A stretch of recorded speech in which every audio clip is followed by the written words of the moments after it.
Well, there was a period in our lives where we would stand on a street corner with a guitar case open. I would have a guitar, and Gene and I would stand and we go, Sing you know, if you break my heart. That's my part. Huh? Okay, watch this, folks. Right, Now, just make believe you're walking down the street, throw a quarter this way.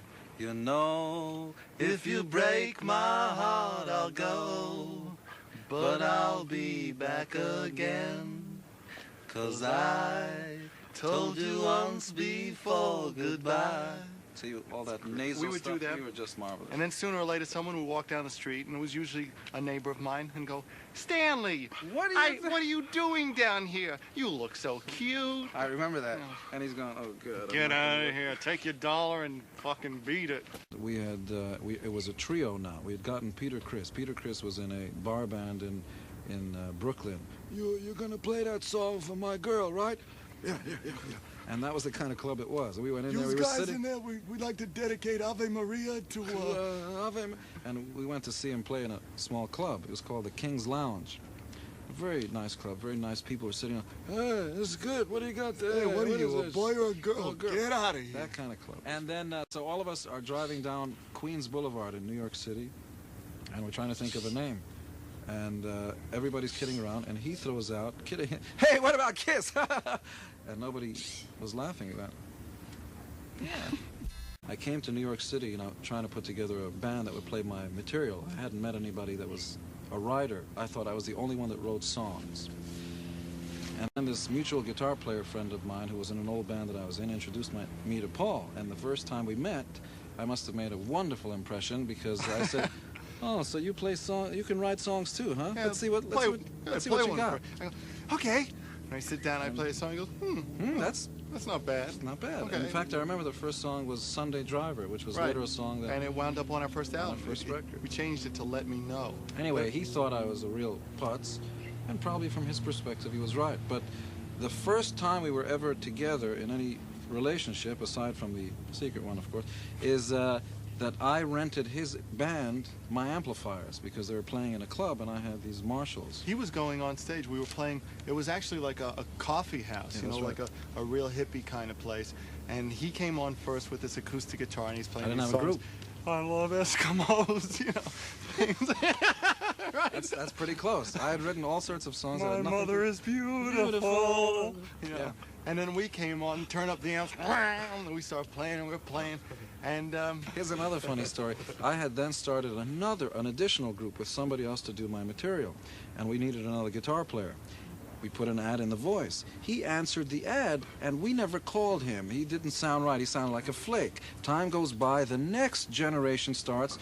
We decide to put another group together, and then we decided when we meet. Then it was later that we realized, he and I, that he had actually called about this other band, and we never even returned his phone call. Did you get that? It's amazing. Cosmic. Don't let anybody say that there isn't fate involved in your lives, people, because this kind of stuff can happen to you also. Life is full of all kinds of changes and amazing coincidences that lead to prosperous fates. We weren't as cool as everybody else. All the other bands were hanging out in clubs. We were hanging out in a loft on 23rd Street trying to learn how to play better. Our Thanksgiving was eating turkey sandwiches, and we thought that was kind of upper class.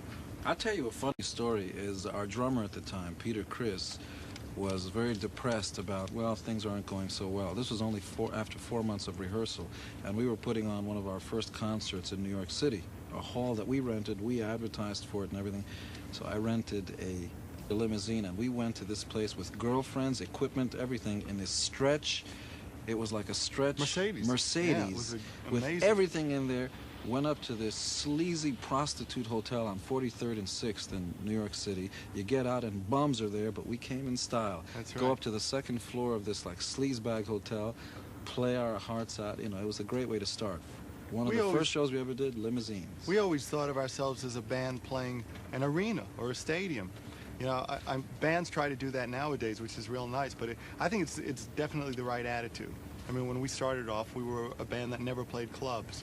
In our minds, we were always playing, we were always headlining, and we were always at Madison Square Garden. And then the public came around to your way of thinking. Well, we wouldn't let them go. We just kept turning up louder and louder until they said the only place you can play is an arena. What happened to Peter Criss, Ace Frehley, and the other John, original Kiss? Vinnie Vincent. They all went to Kiss Heaven. Some of them decided to go on and to try solo careers. Some of them may do well, some of them may not. They were in the band at the time, it seemed right, and not all things last, unfortunately. It's kind of like a four-way marriage. In these times, two-way marriages aren't making it, so it's real difficult when you have four people because everybody's constantly growing in different directions. You have to hope that, you know, your purpose is the same. Sometimes you run into trouble because people don't want to be team players anymore. Everybody has a right to want to go out by themselves or be in the spotlight by themselves, but the way we've always seen this, they're four stars. And once you've been in the band, it changes your life. I think you can never leave it. You may think you go on and, okay, here I am as a solo artist. They say, hey, weren't you in Kiss? You know, it's a real important that's your part. identifying. And I think that once you've been in this band, you always identify with being in Kiss. And you think of yourself as having been a member of Kiss. It's a real special place. Do you see yourself now as more a movie star? Have you gone Hollywood, do you think? I got to get out of this picture for this one, right? You know, what's funny is you get asked that from both areas. The movie people ask you if you are giving up rock and roll. Well, now that you've seen the light and, you know, what do you think of Cecil B, you know, all that stuff? And then you do the same thing. The truth is they're two totally different things, and one doesn't negate the existence or the importance of the other. There's no reason why you can't like steak and cheesecake. Touring and the women, is that hype or are they really out to have your children? Being on tour is real interesting because it's kind of like a buffet. You see everything spread in front of you, but you don't always eat all of it. I like Just that. nibble, In fact, huh? I like that so much I'm going to use it in the Next next song. interview. There's a buffet. A new song. Buffet, I don't want to eat. The girl, you know, anybody that tells you they form a rock and roll band because they want to contribute to the musical integrity of mankind is full of it. It's girls. Oh my God! Oh! Sort of like that. In other words, you'd like to see it. Yeah, can you stick For your tongue free. out and touch your nose? Stick my tongue out and touch my nose? Great.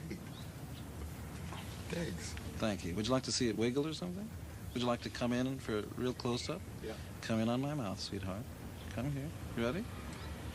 Slow motion. Come a little bit closer, you might.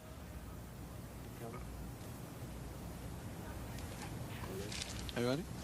I think I'm about to come. You ready? Yep. All right? Ready? There you go. Slow motion.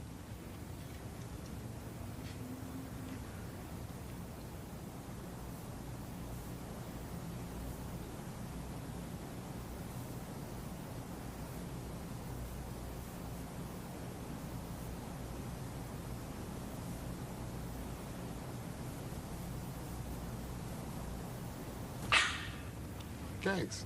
You're welcome.